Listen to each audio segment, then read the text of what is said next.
Welcome to Stage Black. I am Daphne Wright. I'm here with my co-host, Latia Suttle. Today's show will feature retired U.S. Army Lieutenant Colonel Patricia Jackson-Kelley. Patricia Jackson-Kelley is a military veteran and a retiree of the United States Army and a veteran of the United States Air Force and Navy Reserves, having served our country collectively for 26 years. Amazing. She earned the rank of lieutenant colonel after serving honorably on both active duty and in the reserves. Lieutenant Colonel Jackson-Kelley recently completed a 4-year impressive term as the national president of the National Association of Black Military Women, with chapters all across the United States. She was also recently inducted into the U.S. Army's Women Foundation Army Hall of Fame. That was recent, like March of this year.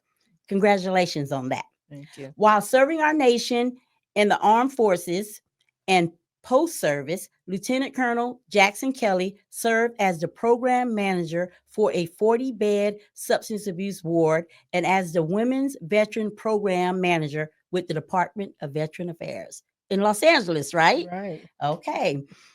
During her term on the executive staff, she was instrumental in implementing programs and increased funds and resources for women veterans.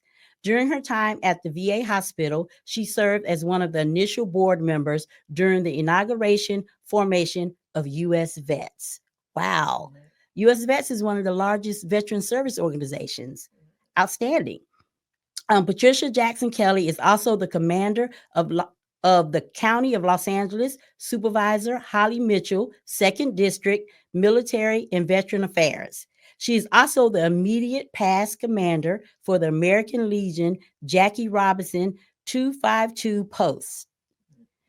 Most recently, she was appointed by the Secretary of the Veteran Affairs Sexual Assault and Harassment Prevention Task Force Work Group covering national concerns and issues. She has been received awards and commendation from President George W. Bush, California's Governor's Office, 2006 through 2009, NAACP, Blacks in Governments, and many top community awards. In 2010, she was selected as the Southern California Women of the Year by the California Department of Veteran Affairs. She was the inaugural recipient of the PFC Gladys Schuster. Is that Schuster? Carter. Yes. Okay. Lost my place. Sorry. Carter Trailblazer Award in August of 2012. She was recognized by the former Department of Veteran Affairs Secretary Robert McDonnell for her service on the National Center for Minority Veterans Committee from 2015 to 2017. Lieutenant Colonel Jackson-Kelley was one of the honorees for the National Daughters of the American Revolution Women in American History 2021 to 2022. She received the prestigious award of African Focus Goodwill Lifetime Achievement Award. Welcome to Stage Black, Lieutenant Colonel Patricia Jackson-Kelley. Yes, welcome. Thank you. Wow, that was impressive. I got tired after reading that. Are you tired yet? I got tired of listening. Well, you surely have an impressive legacy that you're continuing to embody every day. And I'm proud to be in the number with you one more time. Yeah. I know we've been in quite a few events. Yes. So I know you served in 3 military branches: the Army, the Navy, and the Air Force. Can you explain how long you served in each and just how did that come in fruition? Okay. My first branch of service was the Navy Reserves. I joined the Navy Reserves in 1977, and I joined with the intent of becoming an officer because I was a hospital corpsman 2nd class. I was a nurse, and I had an associate degree, and you needed a bachelor's in order to be an officer. So I was in school for my bachelor's. And once I got my bachelor's, I went to the commanding officer and told him that I'm ready to be an officer now. And he told me that he didn't have any female billets in Mm. the branch. So I applied for the Army Reserves. I went for my physical at in Brooklyn, and I didn't hear from them for about a month and a half. So I called, and they had no record of my having been there. Mm, mm, mm. So I applied for the Air Force Reserves, and the recruiter suggested that I go on active duty opposed to going in the reserves. And he explained to me that I could have a lucrative career and that I could go in as an officer and be able to travel and many perks. Okay. So I signed on to go active duty Air Force. And I was in the Air Force for 4 years, 3 months, and 27 days. And then I went into the Air Force Reserves. At the time, my son was very young, and I had to go up to March Air Force Base for my training. Mm. So I found out that there was an Army base close to my house. So then I transferred to the Army Reserves. And And now, so you can be closer to your house. right, Oh, okay. yeah, and I didn't have to leave him overnight. So I spent 15 years in the Army Reserves, and I Wow. retired in 2003. Okay. Now, how did you Wow. get from Brooklyn to March Air Reserve Base? Brooklyn, New York? Uh, Once I went on active duty, I was stationed at Travis Air Force Base. Oh, okay. Yeah, so I was stationed in California, and then I went to Largest Fields, Azores. And when I Beautiful. returned, I came back to California. And so once at George Air Force Base, and I've always wanted to come to California. That was one of the incentives of joining the military. Mm-hmm. I told him if I could get California, that I would go in. And so Oh, he told me I got Travis Air Force Base, okay. and I went in as a captain on Okay. active duty.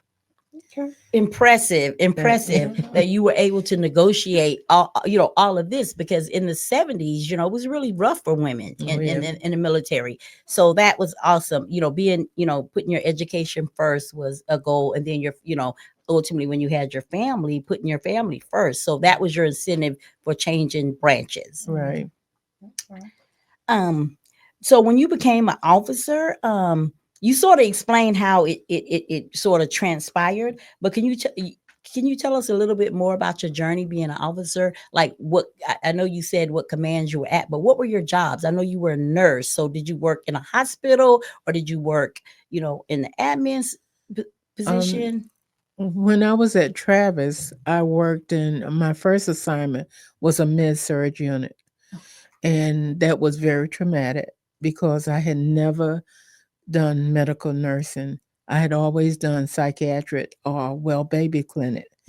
And so it was devastating, really, Mhm. trying to learn the new machines and everything. And so finally, I went to the chief nurse and I told her that I could not do that anymore. And then they transferred me to the pediatrics ward. But the recruiter had told me that I would get pediatrics when I went into the military because that's what my background was in, all psych. So after I was on pediatrics for a few months, I got orders to go overseas. And so overseas was like the hospital was a very small hospital. Sometimes it was closed when there was no patients. So I did admin there as well as all types of nursing because sometimes if you had some of the civilian women, excuse me, you would have to do maternal care, so you had all types of nursing, trauma because you had motorcycle accidents over there. So it was a So you quite an did a whole exposure. rainbow of different Right. stuff, because I know you're really out, in reading your resume. I know you're really strong, and not only in your skill set as a nurse, but you also have a really strong skill set on the admin side Right. because you were able to navigate both of those worlds while you were in the military. Right. Now, I wanted to know about the officer part. I know you said you got your bachelor's degree and then you went in as a captain. Some people have to go through the service academies to become an officer or ROTC. So because you had your bachelor's degree, you automatically were able to become an officer, or they sent you to No, additional. it was actually because I had experience as a registered nurse.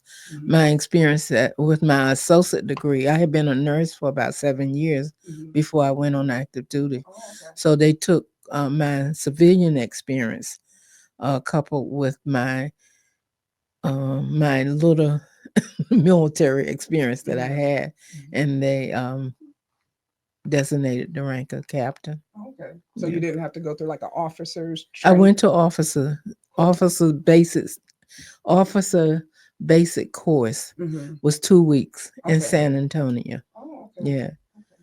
and it was quite I guess a euphoric experience because I was a captain and that was considered a high rank. Yeah, because they were probably Yeah, right, lieutenants or. lieutenant. Hmm. Most of them were lieutenants. I think there were a couple lieutenant colonel who was a physician. Hmm. So I didn't realize the magnitude of the rank until Hmm. I got there. Oh, okay. Yeah. Okay. Okay. Good to know. So you made a big transition from the military to the civilian world, but you continue to serve your community of veterans. So in reading your resume, I noticed that you were the women's program manager, and you did a lot of stuff for women. Um, can you tell us a little bit about your positions you held at the Department of Veteran Affairs? I know you've gotten a couple awards from several different secretaries of the VA for the work that you have done with the women and the vets as a whole. So, can you just give us an overview of what that transition was like for you? Yeah. Well, my initial position, well, I was at the VA when I first got out of the military, and I was a staff nurse in the psych ward. It was considered a family unit. And I was there for maybe 18 months, and I just felt that I had more to offer than be a staff nurse. So I left and I took an administrative position at a home health agency. And after I had been away for maybe a couple of years or so, one of my friends who was a supervisor called me and told me they had an open position for a head nurse on the 40-bed substance abuse ward. Mm. And so I applied for it and I was selected. So, working on the 40-bed substance abuse ward, we had very few women to come through. Usually, there were no more than three at a time. So, three women with 37 men. You can imagine what that was like. And so, I found myself constantly advocating for the women and trying to be assured that they were safe.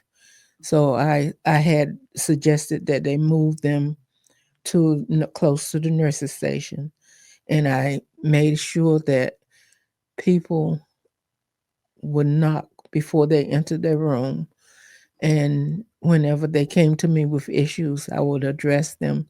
So I had an affinity for the women veterans, I guess, and that's how when this job came up as the women veteran program manager, I felt that I was perfect for that job. And so I applied for it. Well, in a And sense, you sort of forced the VA to make that position because there was not a position. yeah, well, actually, the national Oh, decided that there will be, I think there were 20 of us nationwide. mhm. And so I was one of the 20. It was either 20 or 21. And so I was one of those selected. Okay. So the VA has, well, there's this talk about, there's going to be this new Trump administration, and they're talking about overhauling the VA healthcare system. I guess making it more privatized. What are your thoughts about if that Yeah. occurs? If that occurs, it would be devastating. I feel that The people that are making those decisions are not aware of the real VA and how it operates. And I think that maybe they should try working there for a few weeks before they make decisions like that. And I know that Hespec, Mhm. he has said that he didn't feel that veterans were entitled to care unless they were service connected or had a disability. So I think that would be a disservice to our veterans. And I think that eventually the system will go broke if they prioritize. There's just no way that you could have the private physician address the things that are being addressed at the VA level.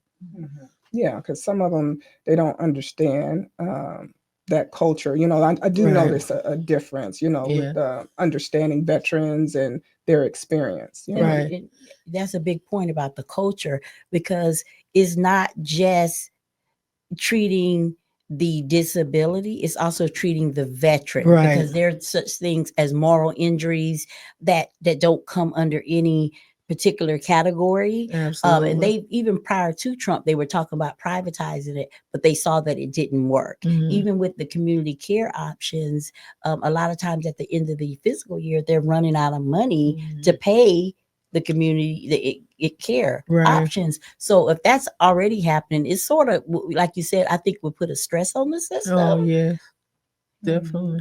Yeah, yeah. So I know you said you joined the military in 1977, but there has been a lack of stories about military women.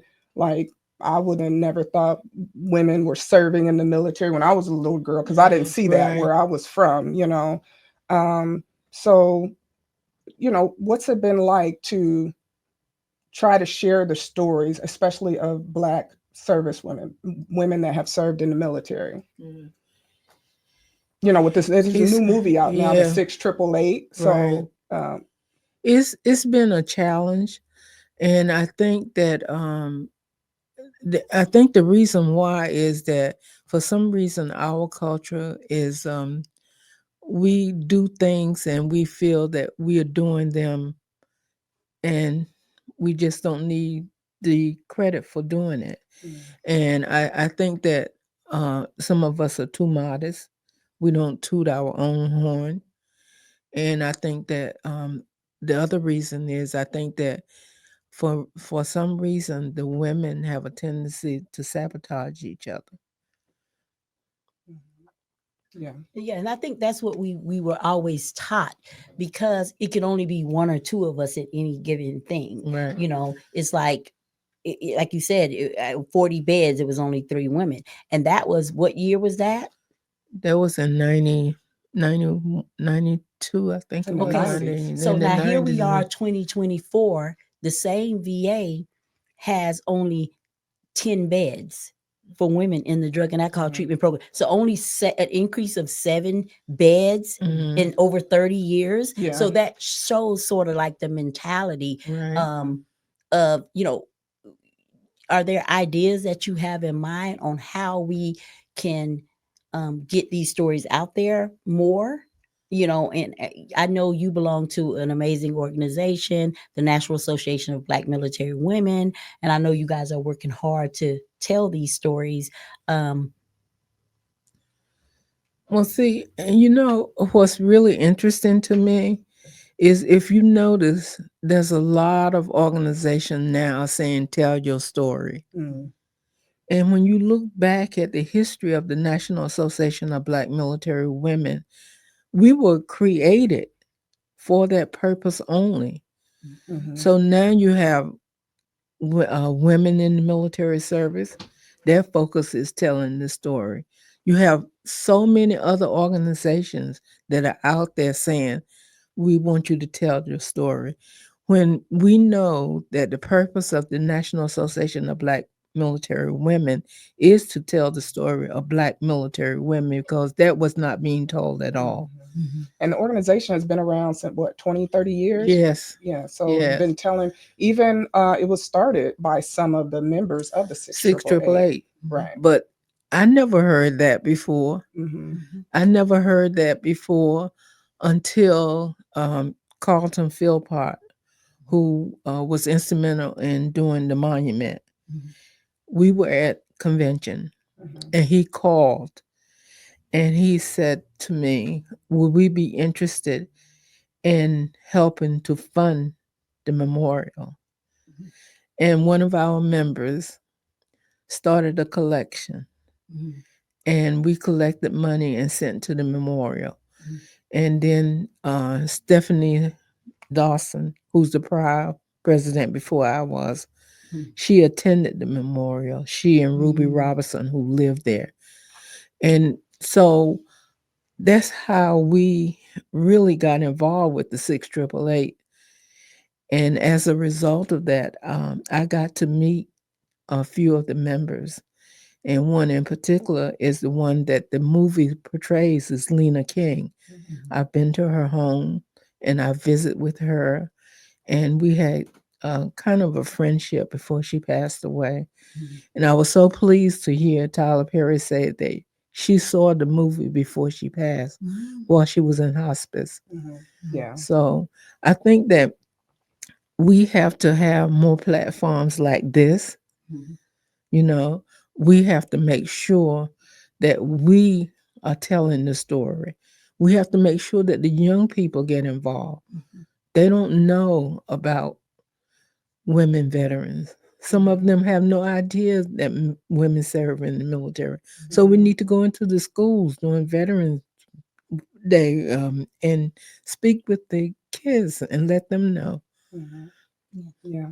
I know I went through my whole military career, 20 years, and never heard of the 6888. There was nothing. I traveled overseas, different bases throughout the United States, and never heard that until after I got out and, learned about the National Association of Black Military Women. And then also when I met you at the library in Inglewood, that was my first time seeing the first documentary about the 6888. And then some of the daughters was there, and I just, generally talking to them, and it's like, you all here to see the film? And they're like, yeah, our mother's in the film. And I'm like, what? Yeah. Yeah. So there's, family members right here, and some of the service, And we went to the when they got awarded their yeah, we had a ceremony after they were awarded their congressional gold medal, and there were some other women that were buried right there in the Inglewood Cemetery, and other families didn't know the other families were buried right there in a we local went to their cemetery. house and we were able to talk to the daughters,